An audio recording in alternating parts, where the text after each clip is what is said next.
Witamy w odcinku poświęconemu pakowaniu, planowaniu oraz logistyce na Kungsleden.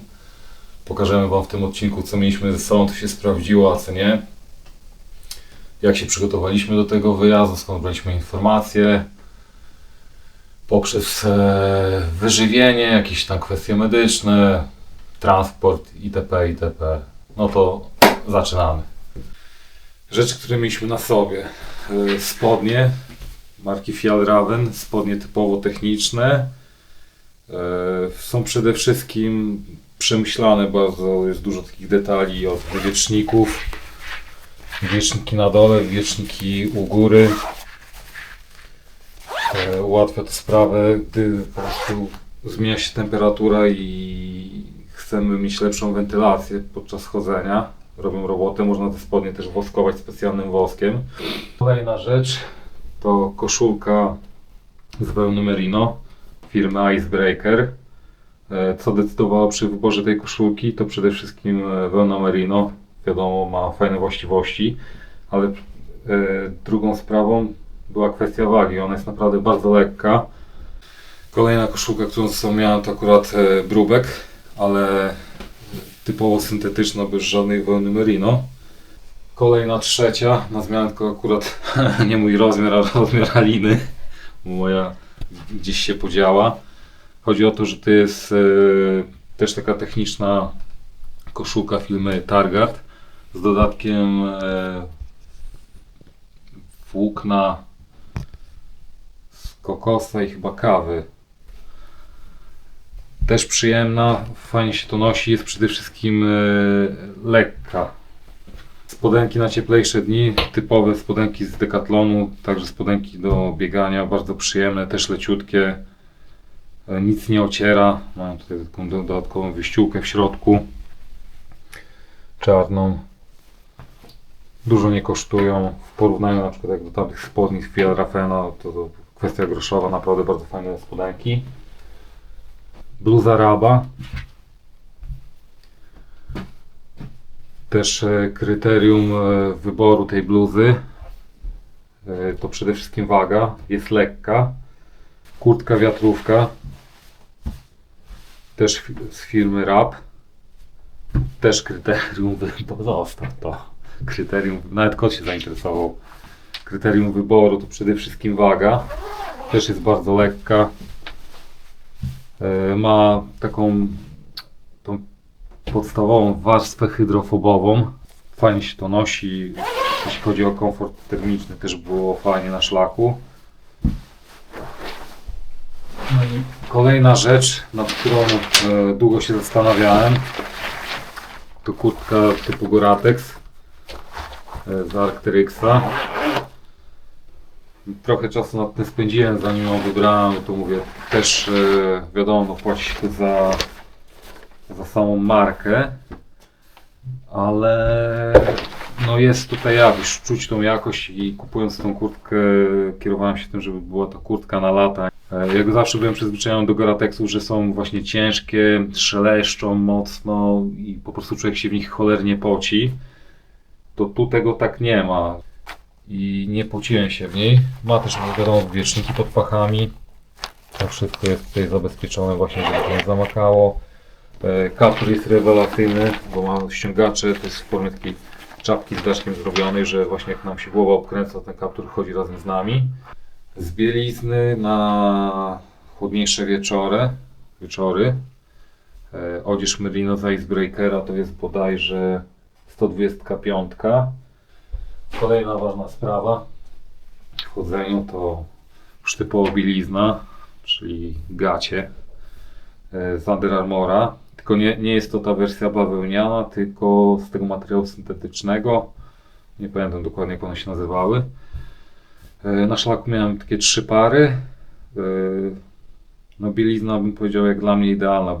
Jest leciutka przede wszystkim, wszystko bardzo lekkie, szybko schnie. Kolejna ważna sprawa to skarpetki. 3 różne pary. W sumie każda z nich ma tam po części trochę wełny merino. No i zaczynając od Brigadale'ów, no, tych skarpet jest kilka różnych wersji, bo one się różnią tym, że są wersje wiadomo na różną porę roku, ale też mają różne stopnie amortyzacji, to w zależności od tego co chcemy robić. Przyjemne skarpety, fajnie się w nich chodzi i też właśnie przy takim dłuższym chodzeniu, jeśli chodzi o takie kwestie higieniczne, to w związku z domieszką tej wełny merino, to że tak powiem dłużej można je nosić. Te skarpety też się sprawdziły. Kolejne skarpety to Dan Todd, jak dobrze wymawiam, amerykańskie skarpetki. Też można powiedzieć, że skarpety z górnej półki, bo bodajże chyba 100 zł kosztowały. Producent daje niby na nie dożywotnią gwarancję. Też bardzo fajne, przyjemne skarpetki, pomimo że wyglądają na takie grubsze, to stopa się w nich w ogóle nie pociła. Przyjemny komfort. Też właśnie taką amortyzację mają. Tutaj jest trochę grubszy materiał. Polecam, naprawdę te skarpety polecam, tak samo jak Brigadale. No i trzecia para ta była bardziej tak eksperymentalnie. Inji.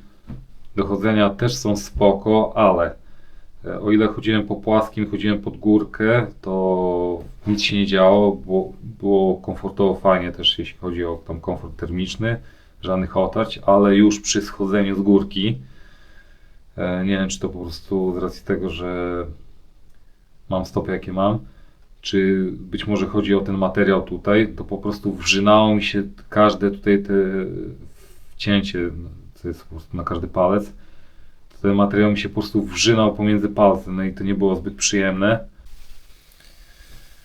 Dodatkowo zwykły komin na szyję, jakikolwiek po prostu, wiadomo, żeby nie zawiewało czasami.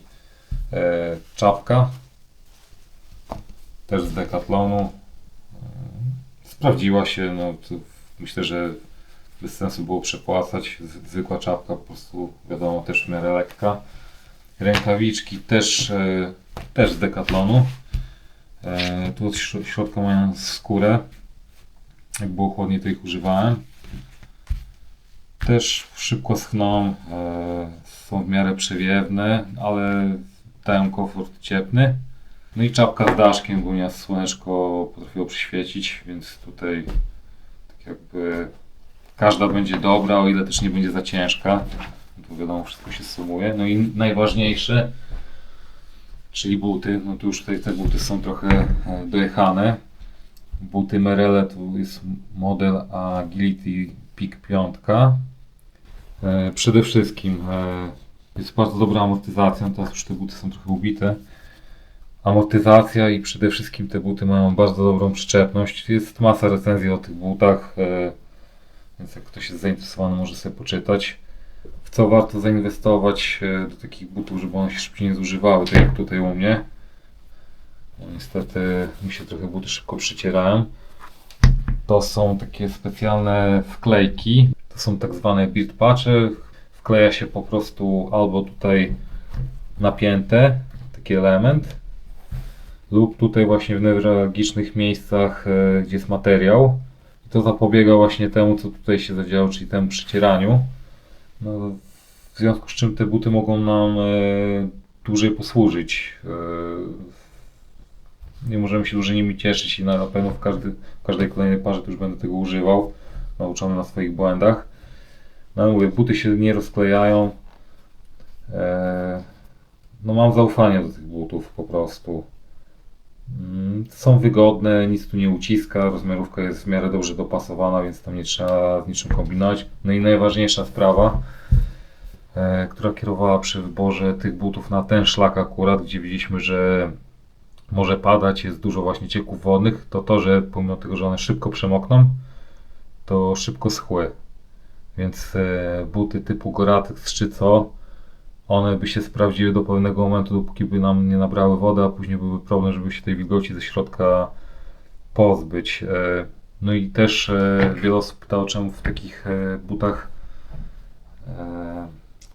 nie za kostkę, tylko pod kostkę, jak to bym określił. No a z racji tego, że przynajmniej ja uważam, że wolę, żeby mi ta kostka pracowała, niż żeby była usztywniona, bo wtedy jest większe prawdopodobieństwo, że z tą kostką mogę skręcić. No ale to jest moje zdania i to są jakieś tam indywidualne preferencje, jeśli chodzi o obuwie. No polecam, naprawdę polecam te buty, są bardzo wygodne. Buty do wody, ogólnie mieliśmy ich używać do przechodzenia przez te cieki wodne.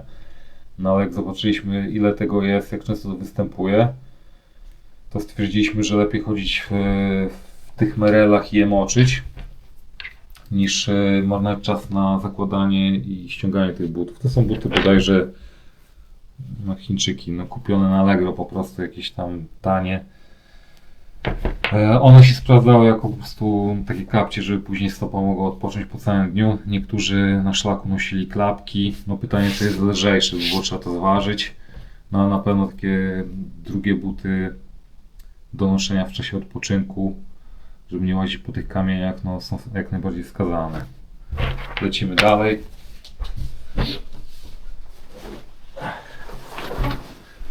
No i to tak zwany domek na plecach, czyli plecak. W moim przypadku jest to Deuter Air Contact 55+10. Waży ponad 2 kg, ale jest bardzo wygodny. Ma przede wszystkim bardzo wygodny pas biodrowy, jest szeroki. System regulacji też jest w porządku. Tu przy tych plecakach Deutera należy pamiętać, że występują one w wersji zarówno dla mężczyzn, jak i dla kobiet i one różnią się trochę ułożeniem szelek i wyprofilowaniem pasa biodrowego, z tego co pamiętam, więc na to należy zwracać uwagę. Na pewno bym go zmienił pod tym względem, jeśli chodzi o wagę, bo teraz już są dostępne plecaki tej firmy lżejsze o ponad kilogram. Są też plecaki typu ultra, one tam ważą poniżej kilograma. No, trzeba sobie odpowiedzieć na pytanie, czy chcemy podróżować na lekko i mieć uwzględnione wszystkie możliwe scenariusze, czyli nic nas nie zaskoczy. No bo w takim przypadku, jeśli czegoś nie uwzględnimy i tego nie zabierzemy, no to jesteśmy, że tak powiem, w dupie. No i należy pamiętać, że te plecaki ultra też mają ograniczoną ładowość, tam nie można napchać, nie wiem, 16 kg do takiego plecaka, który tam nie ma 700 gramów. No ale przede wszystkim one mają inne pasy biodrowe też skonstruowane, no i to trzeba szukać takiego kompromisu. No tak. Dobra, teraz akurat tutaj mam schowane.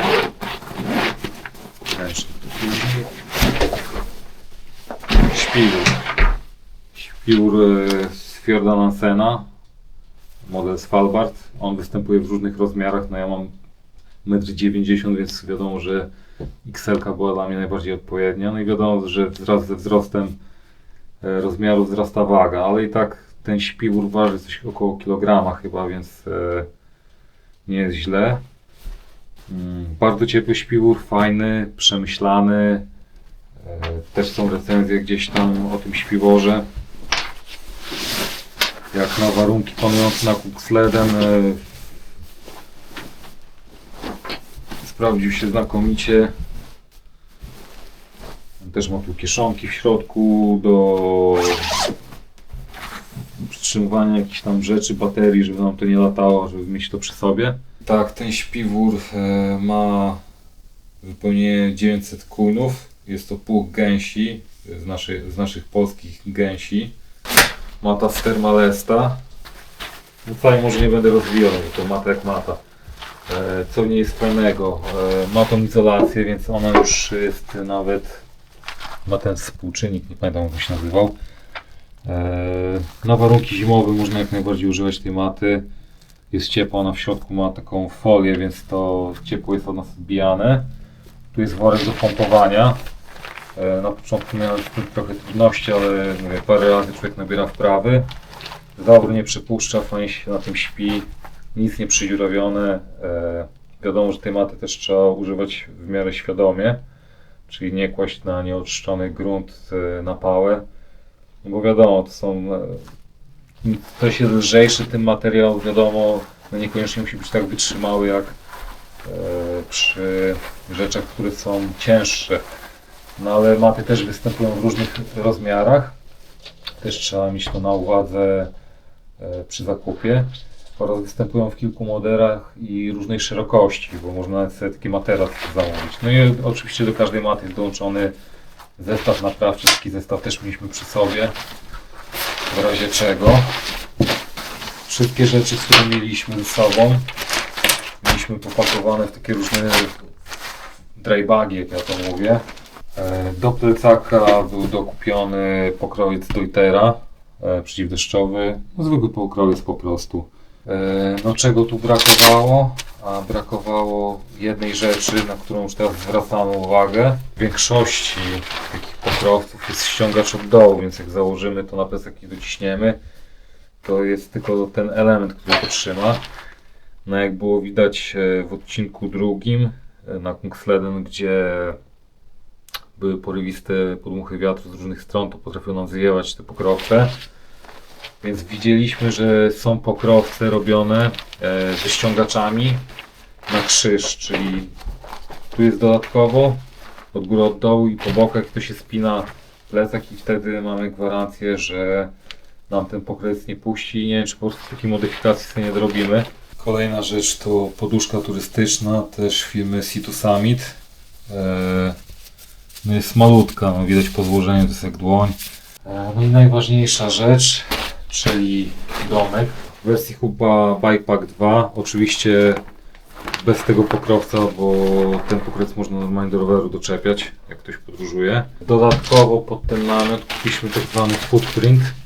W przypadku namiotów właśnie takich lekkich, no to już trzeba świadomie rozstawiać ten namiot, że trzeba te podłoże oczyścić, najlepiej właśnie takiego footprinta położyć, on też dużo nie waży. To by było, jeśli chodzi o namiot. Teraz to, co nam pomagało na szlaku, czyli kiki trekkingowe z firmy Diamond Black. To są kiki karbonowe składane. Filtr do wody firmy Sawyer. Zabraliśmy go ze sobą. W sumie to awaryjnie, bo widzieliśmy, że na szlaku jest dużo źródeł czystej wody i ogólnie no nikt nie filtruje tej wody tam, to już w takich ekstremalnych przypadkach. Ten filtr jest spoko, bo można go nakręcić na zwykłą butelkę plastikową, nie trzeba brać takich pojemników dedykowanych do niego. Kolejna rzecz to palnik firmy Optimus, wersja Crux. Jest to lekki palnik składany, on waży coś około 80 gramów. Produkt firmy Light My Fire, tytanowy sztuciec, łyżko, widelec, nóż. Kolejna sprawa to naczynie do gotowania, kubek zwał tytanowy. Czemu pokazuję dwa? Bo na początku chcieliśmy kupić jeden temu, no bo był tańszy od tych dostępnych u nas. Ale czemu go nie zabraliśmy? No, producent deklarował, że ma on pojemność 450 ml, tylko po pomiarze tej pojemności okazało się, że realnie ten kubek ma o wiele mniej i no bez sensu jest gotowanie wody na kilka razy, więc odpuściliśmy sobie ten. Kupiliśmy większy, to akurat z firmy Pajak. To jest 650 na dwie osoby, żeby przygotować wodę na posiek na liofilizaty. Jak znalazł, butelka do wody.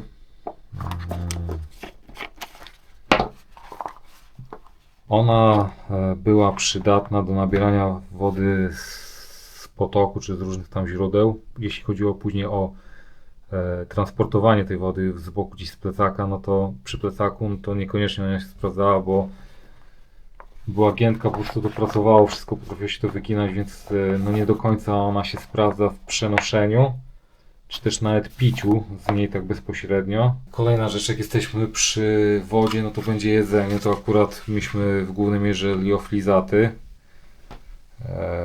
Tu akurat mamy firmę Real Trumat. Mieliśmy jeszcze inne i tutaj postaram się teraz dorzucić jakieś zdjęcia, żeby Wam się wyświetliły.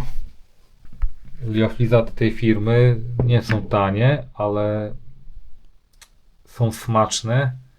Do tego dania nic nie trzeba dodawać. Natomiast liofilizaty firmy Adventure Food też były spoko. Kwestia nawigowania na szlaku. No to przede wszystkim mieliśmy mapy. Cały szlak jest podzielony, jeśli chodzi o mapy, na 5 takich części. One są zrobione z tylko wodoodpornego materiału. Są przede wszystkim leciutkie. Mieliśmy oczywiście mapy w takiej formie, w woreczkach strunowych. I są to mapy bardzo dokładne, bodajże o ile pamiętam satelitarnie robione, czyli chodzi o te wszystkie dane, że to no ma to odzwierciedlenie, jest naprawdę bardzo dokładna mapa. Nie wiem, czy są jakieś dokładniejsze mapy, jeśli chodzi o takie trekkingowe. Więc tutaj to było naprawdę bardzo fajne. No i mówię, wytrzymałe, lekkie i wodoodporne, więc kolejna przydatna rzecz przy używaniu tych map to krzyłkomierz Silwy. Służył nam przede wszystkim do oceniania odległości, jak się poruszaliśmy. Żeby też nawet obliczyć sobie czas, ile nam to zajmie, zobaczyć w jakim miejscu będziemy spali, bo oczywiście przed wyjazdem wszystko było zaplanowane, a później jak ten plecak mój został zagubiony, to nam się to wszystko porozjeżdżało i na bieżąco musimy szukać na mapach miejsc, które teoretycznie nadawałyby się na nocleg, więc też to się bardzo przydało. Zasilanie, powerbank 20 000 i dedykowany solar. Dość długo go szukałem, bo są różne solary dostępne na rynku, często mają przekłamane te parametry. Powiedzmy sobie szczerze, że on najlepszą skuteczność będzie miał wtedy, kiedy jednak będzie on statycznie. Jeśli chodzi o nagrywanie, to był to dron DJI Mini 4. Do tego 4 baterie, wiadomo, kontroler, no i śmigła zapasowe plus jeszcze filtry. Do tego sprzętu jeden powerbank jest niewystarczający. No i kolejna sprawa, na którą ja nie zwracałem uwagi, a widziałem o niej, to że właśnie w takich chłodniejszych warunkach wszystkie te baterie to jednak trzeba bezwzględnie wkładać do śpiwora, mieć przy ciele. Dokupienie takiej saszetki na pierś, ona też dodatkowo waży, ale dzięki niej miałem cały czas dostęp do drona pod ręką. Nie musiałem tracić czasu na zdejmowanie plecaka, żeby to wszystko wyjąć z plecaka. Też miałem telefon, baterię i często właśnie okulary słoneczne. No i jeszcze z takich rzeczy, których się obawialiśmy na szlaku, to przede wszystkim komary. Zakupiliśmy Hemavan. To jest środek na bazie naturalnych składników. Łukasz powiedział już o swoim ekwipunku.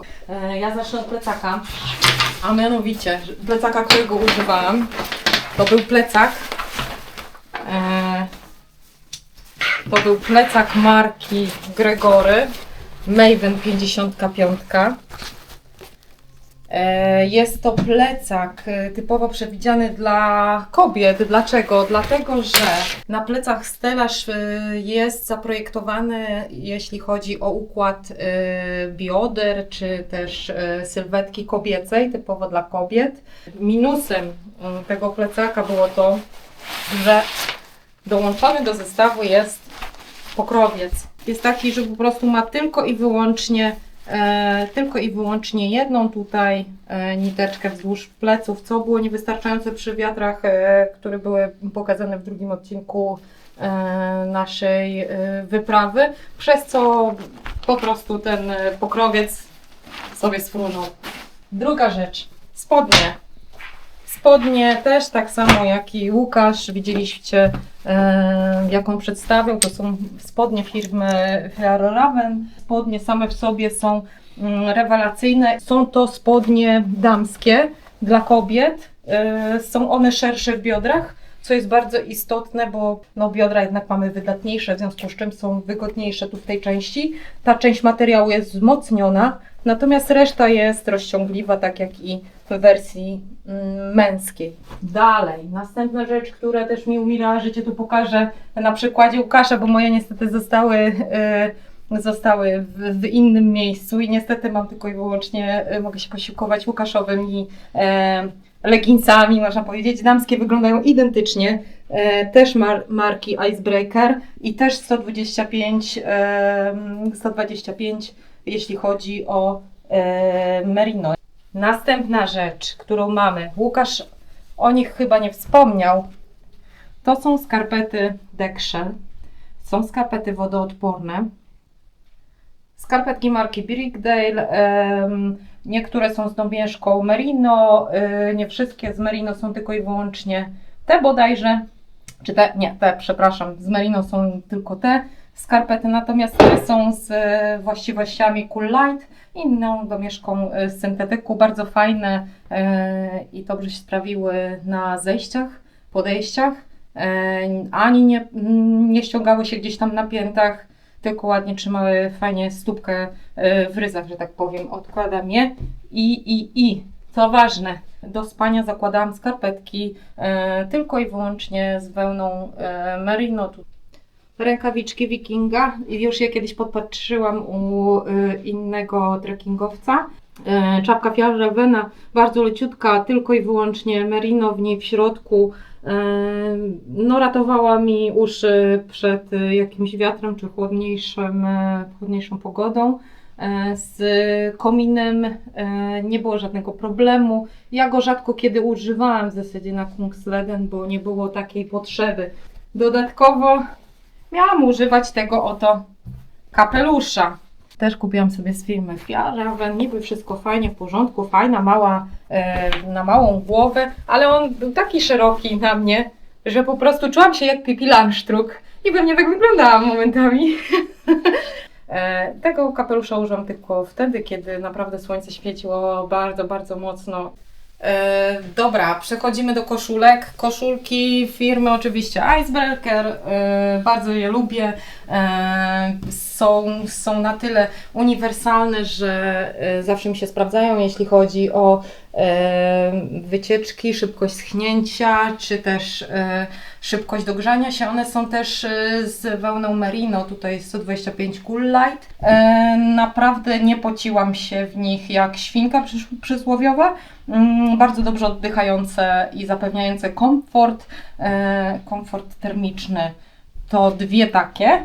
Oraz koszulka long sleeve Icebreakers też z serii 125 Zone Kit. Bardzo fajnie też skrojona, typowo krój kobiecy. Dodatkowym elementem było tutaj wejście na kciuka. Przejdziemy teraz dalej do sweterka. Ja na to mówię sweterek. To jest taka bluza, można powiedzieć, też z firmy Icebreaker. To jest wersja kobieca z 2 zamkami tutaj na kieszenie i też z otworem też na kciuka. Kurteczka. Kurtka moja różni się trochę od Łukasza. Kurtki Arc'teryxa. Jest to co prawda też Arc'teryx, ale jest to Arc'teryx Beta bodajże. Sprawdza się niewątpliwie w warunkach typowo wietrznych, czy też bardzo deszczowych. Kurtka posiada też ściągacze, bardzo przydatne, i ściągacze na dole. Taki Gore-Tex. No i warstwa wierzchnia albo docieplająca, której ja używałam. To jest kurtka z Decathlonu, kupiłam ją na szybko. Ale uwaga, tutaj jest puch kaczy. Puch kaczy jest trochę gorszy, jeśli chodzi o parametry cieplne, aniżeli gęsi, ale naprawdę można powiedzieć, że w warunkach do 0 stopni idealnie ta kurteczka dała radę. To jest rozmiar S, 280 gramów. Jest bardzo kompresyjna i warto ją mieć. Ona się składa do takiego malutkiego woreczka, którego nie było w zestawie, ale można spokojnie ją sobie skompresować, tą kurteczkę do wielkości grejpfruta, i kosztowała około 200 zł, może tak. Stanik razy 2, jeden na sobie, drugi taki, bardzo fajny, giętki, w ogóle szybko schnący, marki Fitanu. Jeśli chodzi o gacie, to szereg gaci, techniczne w razie W, oczywiście różowe, natomiast reszta to są marki Brubecka. Są to gatki z merino, bardzo szybko snące, utrzymujące, regulujące temperaturę. No i Icebreaker też oczywiście figi, które mają wełenkę merino. Do tego oczywiście buciorki. Tu już widać ich stan troszeczkę jest stan dobry, natomiast są to buty takie same jak miał Łukasz, Merele, bardzo wygodne, jeśli chodzi o amortyzację stóp, przede wszystkim przed kamieniami, czy też przy schodzeniach, czy przy wchodzeniach, amortyzują naprawdę nieziemską stopę. Te strunówki były przydatne, jak mieliśmy na przykład coś brudnego. Wolałam sobie włożyć w taką strunóweczkę, to coś, co było brudne, aniżeli trzymać to razem z moimi czystymi ciuchami. Spodnie, które są wodoodporne. To są spodnie marki Regata. Ręczniczek, o czym Łukasz nie wspomniał. Ręczniczek malutki, taki, żeby szybko schnął. On naprawdę nie jest wielki. Firma Martes go tutaj widzę wyprodukowała. Ja też używałam wodoodpornych butów. Tutaj marka Sprandi, aczkolwiek nie używaliśmy ich tylko do wchodzenia do wody, bo nie było sensu. Więc miałam je jako kapciuchy. Do spanka mamy tak. To samo co i Łukasz. To samo co i Łukasz. Czyli tak, Fjord Nansen. Tutaj w wersji mid, czyli troszeczkę mniejszy jest, też 900 Queen. Bardzo dobry stosunek jakości pierza jakości puchu do pierza, bo gęsiego jest 93, a reszta to jest pierze.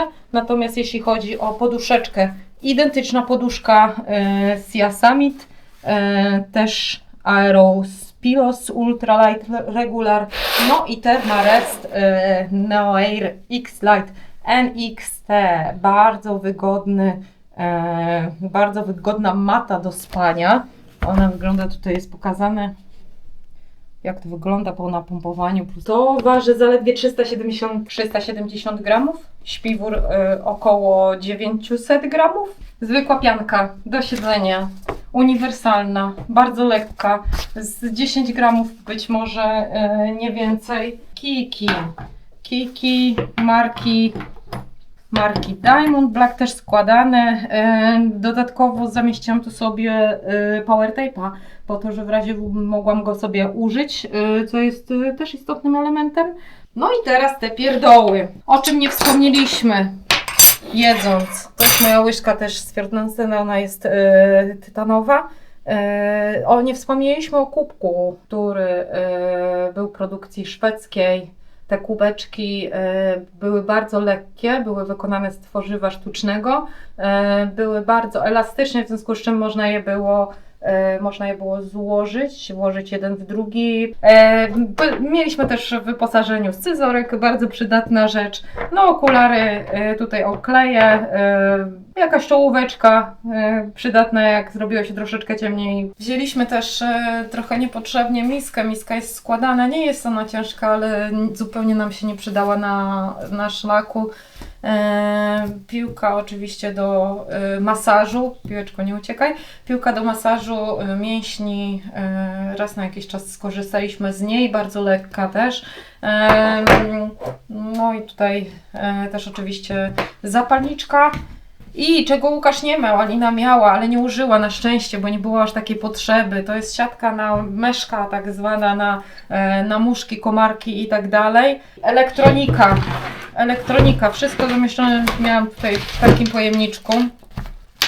Czyli tak, kabelki, wszelkiego rodzaju kabelki do zegarka, do różnych urządzeń. Powerbanki miałam dwa, tu pokazuję tylko jeden, bo niestety drugiego nie mogę znaleźć, gdzieś się tam zagubił. Baterie do DJI-a, mam zestaw tutaj z 3 bateriami i naprawdę czwarta była jeszcze włożona w DJI-ka, w kamerkę i powiem Wam tak, że wystarczyła w zupełności. Dodatkowym elementem no to była pokrywa oczywiście chroniąca DJI-a i pokrowiec utrzymujący, że tak uchwyt do DJI-a na plecak, z którym wędrowaliśmy często. Dodatkowo wzięłam trytytki, bo trytytki zawsze warto mieć, mogą się przydać w różnych sytuacjach. No i zestaw naprawczy, tak zwana nitka, igła. Apteczka z różnymi preparatami przeciwbólowymi na jakąś tam gorączkę, przeciwzapalnymi, czy też przeciwalergicznymi, plus sudokrem oraz kompidy musiały być. Kompidy w razie W oczywiście też. Zestawik higieniczny. Ciach, to wszystko, co posiadałam. Mianowicie Lustereczko jakieś, bardzo fajne do kupienia, można sobie w Rossmanie kupić. Pojemniczki, jak potrzebujemy jakiś kremik, żelik czy coś, możemy śmiało sobie wpakować. No wiadomo, widać tu i szczoteczkę, i pastę do zębów, jakiś kremik do twarzy, suchy szampon dla babek oczywiście. Ja go używałam, kiedy nie miałam możliwości umycia włosów. Dodatkowym elementem, który zabrałam ze sobą, to były oczywiście chusteczki micelarne. Spokojnie 25 sztuk wystarcza, więc nie trzeba brać nie wiadomo ile, jakiego tam zapasu. Worki na śmieci, tu były worki na śmieci w mniejszej wersji, ale worki musimy mieć, dlatego że po drodze nie można zostawiać śmieci, więc wszystko w te woreczki ładujemy. Bardzo fajny żel do mycia ciała, jest on biodegradowalny, to jest koncentrat, więc naprawdę wystarczy 100 ml na nas dwóch. Do tego chusteczki jakieś nawilżane, no wiadomo, papier toaletowy i sprawy kobiece. Wiadomo, podpaski, jakieś inne rzeczy, pierdoły, tak?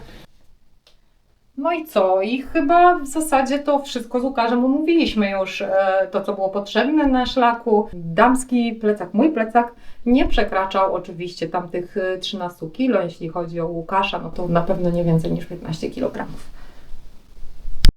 Podczas planowania naszej wyprawy szlakiem Kungsledem pozyskiwaliśmy informacje z różnych źródeł.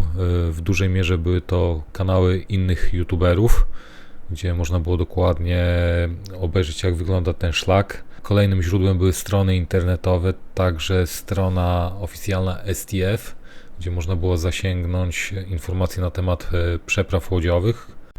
Literatura. Na szczególną uwagę zasługuje książka Plan and Go Kungsleden. Autorzy zawarli w niej masę przydatnych informacji. Ta książka potrafi odpowiedzieć na takie pytania, jak przygotować się do tego szlaku, kiedy będzie dobra pora, żeby na niego pójść, ile dni to zajmie, jak właśnie się zaopatrywać w jedzenie i wodę, jakie mamy opcje noclegowe, jaki sprzęt może być tam przydatny, no jak tam się dostać, jak stamtąd wrócić. Takim smaczkiem też są jeszcze odległości pomiędzy poszczególnymi schroniskami, no i mniej więcej ile czasu powinno to zająć, więc kompendium wiedzy niesamowitej i naprawdę pozycja godna polecenia. Książka jest w języku angielskim, ale jest napisana w bardzo przyjemny sposób. Korzystaliśmy także z wcześniej wspomnianych map firmy Kalanzo. Dzięki nim na etapie planowania już mogliśmy prześledzić sobie całą trasę, wyliczyć kilometry, rozłożyć to na poszczególne dni, a także wstępnie wybrać miejsca, w których chcieliśmy rozbijać namiot. Po zgromadzeniu wszystkich niezbędnych informacji przyszedł moment na wybór odpowiedniego terminu naszej wyprawy. Zdecydowaliśmy się na połowę sierpnia, tak żeby zahaczyć o wrzesień. Było to podyktowane tym, że w tym okresie występowała najmniejsza ilość komarów. W naszym przypadku tych komarów nie mieliśmy w ogóle. Wszystko było jeszcze pootwierane, jeśli chodzi o schroniska i przeprawy. Było w miarę ciepło. Był także mniejszy ruch na szlaku. No i dzień polarny, który zaczynał się od połowy czerwca, skracał się. Na szlaku istnieje możliwość uzupełniania zapasów. Do najważniejszych punktów należy Hemavan, duży market i sklep outdoorowy, Amarnas, mniejszy market, także z działem outdoorowym, Adolfstrom, mały sklepik z ciekawym asortymentem, Jakvik, market spożywczy, możliwość do kupienia gazu, Kvikjok, dobrze zaopatrzone schronisko z restauracją, Saltoluokta, jedno z największych schronisk na szlaku, dobrze zaopatrzone z restauracją, Abisko Market, dobrze zaopatrzone schronisko, restauracja. W większości mniejszych schronisk istniała możliwość dokupienia sypkiej i puszkowanej żywności. Istnieje kilka opcji dostania się na szlak. My wybraliśmy lot na lotnisko Arlanda, następnie lotem krajowym bezpośrednio na lotnisko Hemavan. Opcja najszybsza. Dłuższe warianty obejmują jazdę autobusem bezpośrednio z Arlandy z kilkoma przesiadkami do Hemavan. Wracając z Abisko, wybraliśmy wariant z pociągiem nocnym, który dojeżdża bezpośrednio na terminal w Arlandzie. Dłuższy wariant obejmuje autobusy. Najszybszy i najdroższy sposób to dojazd do Kiruny i lot samolotem do Arlandy. Łączne koszty na 2 osoby. Transport 3845 zł, przeprawy wodne 1563 zł, liofilizaty z Polski 350 zł, wyżywienie na szlaku 2100 zł, noclegi 1740 zł, łącznie na 2 osoby 9598 zł.